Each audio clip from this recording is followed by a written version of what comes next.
فاعوذ باللہ من الشیطان الرجیم بسم اللہ الرحمن الرحیم ولا تقولن لشیء انی فاعل ذلک غدا۔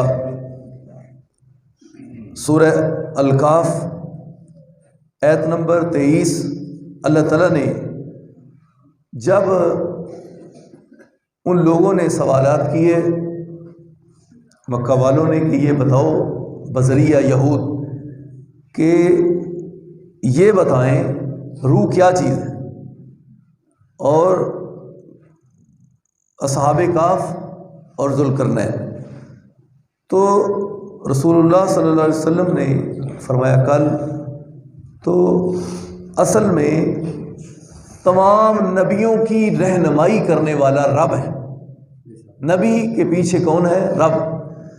نبی کی رہنمائی تربیت اللہ کرتا ہے اور نبی آگے اپنی امت کی کرتا ہے۔ تو آپ صلی اللہ علیہ وسلم نے فرمایا کل اس طرح کرتے کرتے پریشانی میں 15 دن گزر گئے تقریباً، تو آپ صلی اللہ علیہ وسلم انتہائی پریشان ہیں۔ تو اللہ تعالیٰ نے فرمایا یہ آپ کبھی نہ کہیں کہ میں کل کو کروں گا، الا ان یشاء اللہ، مگر آپ یہ کہیں کہ انشاءاللہ کل کو کروں گا۔ یہ بھی یاد رکھیں عربی کے اندر لفظ ان علیحدہ ہوتا ہے، الف کے نیچے زیر اور آگے نون، اس کے اوپر جزم، ان، اس کا معنی ہوتا ہے اگر، شاء اللہ، اگر رب نے چاہا تو۔ انشاء کٹھا نہیں ہوتا، اس کا معنی نہیں یہ ہوتا۔ تو لہٰذا آپ جب بھی کوئی کام کریں تو کہیں انشاءاللہ، اور جب کوئی آپ کو اچھی چیز خوبصورت لگے تو کہو ماشاء اللہ۔ یہ میرا کمال نہیں، یہ اس چیز کا کمال نہیں، کمال تو اس کا ہے جس نے اس چیز کو بنایا ہے، ماشاء اللہ۔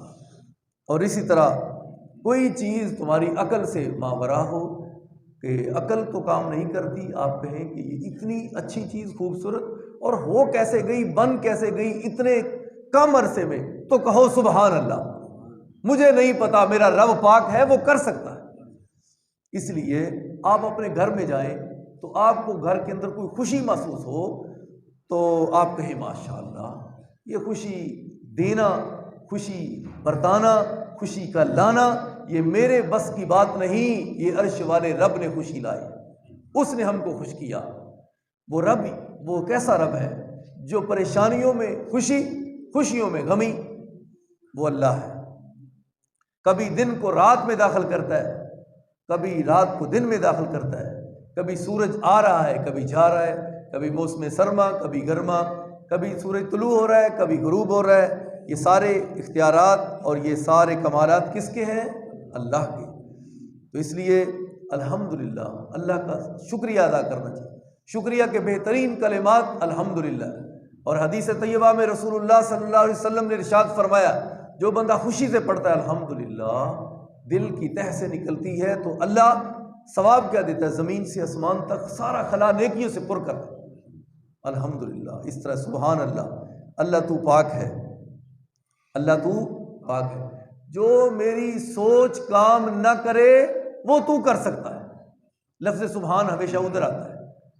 مثال کے طور پہ حضرت یونس علیہ السلام ہے مچھلی کے پیٹ کے اندر، جب اللہ نے کہا بھیل مچھلی ایک میری امانت ہے، اس کو ہضم نہیں کرنا بلکہ اپنے اندر بطور امانت رکھنا ہے، تو اللہ تعالیٰ نے اس مچھلی کو حکم دیا۔ پتہ یہ چلا کہ ساری کی ساری مخلوقات اللہ کے تابع ہیں۔ بڑی مچھلی ہے، اس کا کام تو کھانا ہے، لیکن اللہ نے کہا نہیں، یہ امانت ہے۔ تو جناب یونس علیہ السلام جب پہنچے تو اپنے جسم کو کبھی ہلاتے ہیں کبھی کہتے ہیں یہ تو پتہ ہے ابھی زندہ ہوں، لیکن یہ نہیں پتا کہ میں ہوں کس مقام پر۔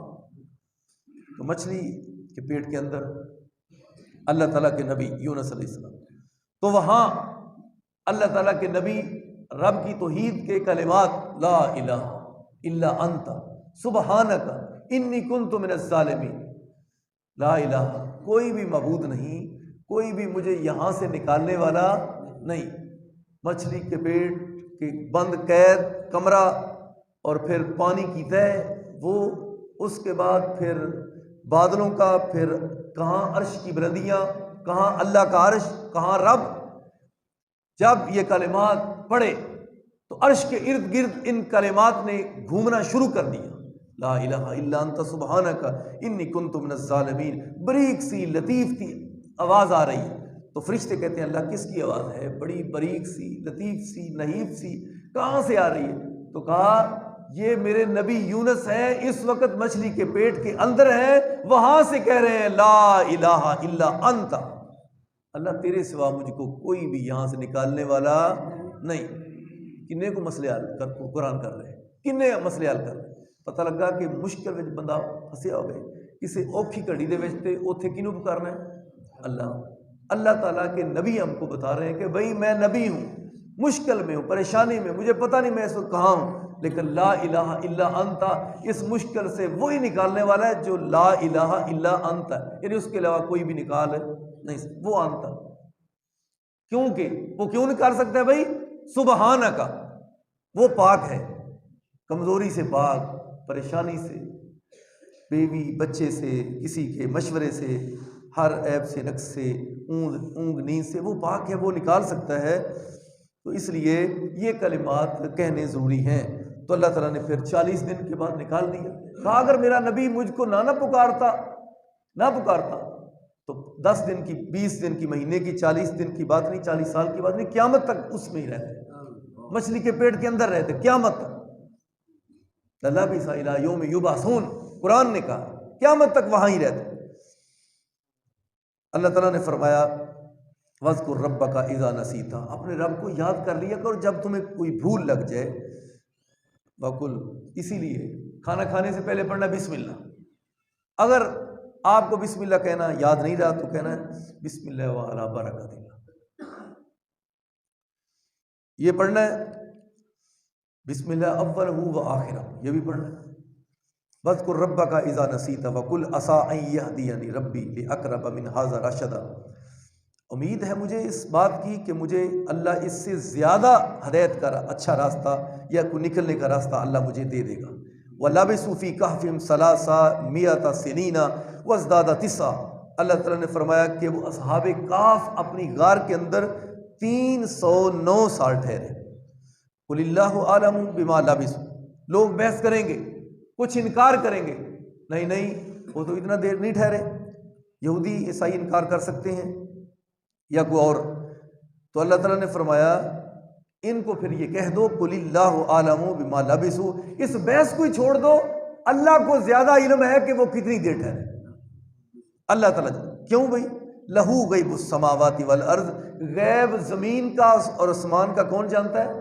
اللہ۔ لہو، اسی کے لیے، غیب السماوات، آسمانوں کا غیب، والارض، اور زمین، زمین آسمان کے اندر جو بھی لکی چھپی چیز ہے اس کو جاننے والا کون؟ بعض لوگ ترجمہ کرتے ہیں یا ایھا النبی، انہوں نے اپنے ترجمے کے اندر لکھا ہے اے غیب کی خبریں بتانے والے نبی۔ جب خبر ہی غیب کی ہے تو روڑا کا لگا، خبر ہی جدوں غیب دی ہے، پہلو غیب خبر سی، پھر جبریل لے کے نبی تے آئے، پہلو غیب سی پتہ نہیں سی، جبریل نے رب نے دیتی، لو میرے نبی کو لے جاؤ، لو بھی گل کادا روڑا ہے، شور کادا ہے، کادا جھگڑا رہ گیا، پھر چلو تہاڈی گل مان لیں بالفرض، کادا جھگڑا ہے، خبر پہلے غیب ہی سی، غیب ہی پتہ نہیں سی، ضرورت پئی اللہ نے جبریل نو دیتی، لو میرے نبی تو لے، تے کادا روڑا ہے؟ شک خواہ مخواہ آپ الجھانے والا معاملہ نہ کرو، ہم تو الحمدللہ بات کو انتہائی آسان کر دیتے، سمجھو تو صحیح، سوچو تو صحیح۔ اللہ تعالیٰ زمین آسمان کے اندر جو چھپی چیز ہے جس کو کوئی بھی نہیں جانتا، اللہ جانتا ہے بس۔ اللہ تعالیٰ جو اپنے نبی کو دے وہ پتہ ہے، جو اللہ اپنے نبی کو نہ بتائے وہ پتہ نہیں، بالکل صاف سیدھی، کوئی اس میں شک والی بات نہیں۔ قرآن اللہ تعالیٰ اس کی سمجھ عطا فرمائے کہ اس میں کیا لکھا ہے۔ اپنی بنی بنائی باتوں کو چھوڑ دو، مفروضے چھوڑ دو، قصے کہانیاں نہ بیان کرو، بلکہ قرآن اللہ تعالیٰ نے فرمایا ابصر بہ واسمع، اللہ بہت اچھے طریقے سے وہ دیکھ بھی رہا ہے اور سننے والا بھی وہ اللہ ہی ہے۔ ما لہم من ولی ما لہم من دونہ من ولی، اس کے علاوہ کوئی بھی کارساز نہیں ہے، ولا یشرک فی حکمہ احدا، اور اللہ وہ ہے جو اپنے فیصلوں میں کسی کو شریک نہیں کرتا، اللہ اکیلا وحدہ لا شریک ہے، اس کو کسی کی شریکے کی ضرورت نہیں ہے۔ احد ہے، صمد ہے، لم یلد ہے ولم یولد ہے، ولم یکن لہ کفوا احد ہے۔ اللہ تعالیٰ اگر اللہ بھی کشتی پار کرتا ہے تو برابر میں دوسرے کو کہیں وہ بھی تو اللہ تو مخلوق میں فرق کیا، کیا فرق کیا آپ نے؟ کون سا فرق ہے جو آپ تم نے تو برابر کھڑا کر دیا؟ یہ اللہ ہے، یہ انسان ہے۔ تو اللہ تعالیٰ ہی سارے، جب کوئی گنج بخش نہیں تھا، کوئی داتا بناوٹی نہیں تھا دنیا میں مخلوق میں سے جس کو لوگوں نے بنایا، تو اس وقت بتاؤ کون تھا؟ پھر جب حضرت عبد القادر ابھی پیدا بھی نہیں ہوئے تھے اس وقت کون تھا بھی فریاد رسی کر؟ پتا چلا ہے کوئی اللہ، وہ یہ سارے معاملے حل کر رہے ہیں۔ تو نبی، ہمارے نبی جب پریشانی میں ہے تو وہ رب کو پکارے، بدر والی رات رب کے سامنے دعائیں کرے، یونس نبی مچھلی کے پیٹ میں رب کو پکارے، اور حضرت آدم اور حوا وہ کہے ربنا ظلمنا انفسنا وان لم تغفر۔ لوگ کہیں گے یہ تو نبی تھے، نبیوں کی تو اللہ نے سننی۔ بھائی جی نہیں سمجھ آتی نا تے 28 سپارہ کھول لیا جتوں اینڈ ہوندا نا شروع ہوندا ہے، 28 سپارہ ہے اے جتوں ابتدا ہو رہی ہے تے ایک گل ہو رہی ہے، ایک بی بی ہے جہدا نام بی بی خولا ہے، وہ نبی علیہ السلام کو رات دے وقت آئی، وہ خامد نے آکھتا کہ اج تو بعد تو میرے واسطے ماں دی حیثیت نہ۔ اس وقت جدوں آکھیا جاتا سی نا تے طلاق ہو جاتی سی، پھر اس تو بعد دوبارہ بحالی دا کوئی رستہ ہے ہی نہیں سی۔ وہ بی بی عشاء دے وقت نبی علیہ السلام دروازہ کھٹکھٹایا، اندر آئی تے آکھن لگی ماں عائشہ رضی اللہ تعالیٰ عنہ اصل گل اے کہ اے معاملہ بن گیا ہے۔ فرمایا گھر ٹر جو ہن بھی تسی نبی پاک نوں عشاء تو بعد بھی آرام کر لین دیا کرو، مسئلے بڑے تسی پوچھ لیندے سارا دن مسئلے پوچھتے رہندے، لہذا عشاء تو بعد تے اللہ دے نبی آرام کر رہے ہیں، بی بی چلی جا۔ کہنے لگی میرے نہ میرا کوئی سورا کر رہا ہے، ادوں تے مسئلہ ختم ہو گیا ہے، تے بھرا بھی میرا کوئی نہیں، بھین بھی کوئی نہیں، ماں باپ میرے پہلے فوت ہو گئے، میں کتنے جاؤں؟ بی بی خولا نبی علیہ السلام کی سیدہ عائشہ بیوی نے جواب دیا کہ چلے جاؤ۔ جواب ہو گیا، حضور اٹھے، فرمایا بی بی خولا میں فیصلہ کیا کر سکتا ہوں، اب تو فیصلہ تیرا ہو چکا ہے، تو حرام ہو چکی ہے اپنے خاوند کے ہاں۔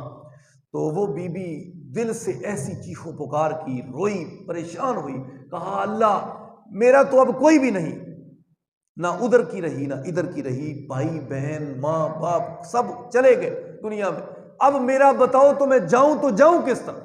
ایسی پریشانی میں رب کو پکارا، عرش والے نے کہا جبریل قرآن لے جو، میں نے فیصلہ پہلا تبدیل کر دیا، قد سمع اللہ قول التی تجادلک فی زوجہا وتشتکی الی اللہ، اللہ نے کہا میں نے فیصلہ ہی بدل دیا ہے، آج کے بعد جس نے اپنی بیوی کو ماں کہا وہ لگاتار یا تو 2 مہینے روزے رکھے، کیا کرے 2 مہینے، ماں ایسے کہنے سے ماں نہیں بن جاتی، ٹھیک ہے، یا تو وہ لگاتار 2 مہینے روزے رکھے، یا پھر وہ کیا کرے 60 مسکینوں کو کھانا کھلائے۔ کتنے مسکینوں کو؟ فَإِطْعَامُ 60 مسکینہ، 60 مسکینوں کو کھانا کھلائے۔ تو اللہ تعالیٰ نے یہ مسئلہ اس طرح حل کر دیا۔ طلاق کا معاملہ اور ہے، اپنی زبان سے اپنی بیوی نو آکھو نا تو میرے واسطے اج تو بعد ماں دی حیثیت نہ، پھر وہ دے واسطے وہ یہ سزا ہے، کفارہ ہے۔ اللہ نے وہ کفارہ وغیرہ نازل کر دیتا بھی اے دا طریقہ کار ہے۔ پتہ لگا کہ کوئی عام عورت بھی ہو تو اس کی بھی سننے والا کون؟ بھائی وہ دے واسطے اللہ نے قرآن نازل کر دیتا ہے اسپیشل، تو انہیں سنتا نہیں، عام عورت ہے کوئی نبی نہیں، اللہ نے اس کے لیے قرآن بنا دیا۔ تو پتہ لگا مشکلوں میں کون سنتا ہے؟ رب کون ہے؟ داتا مشکل اللہ، بس جھکنا اس کے سامنے، نظر و نیاز اس کے نام کی۔ آخر دعوانا الحمدللہ۔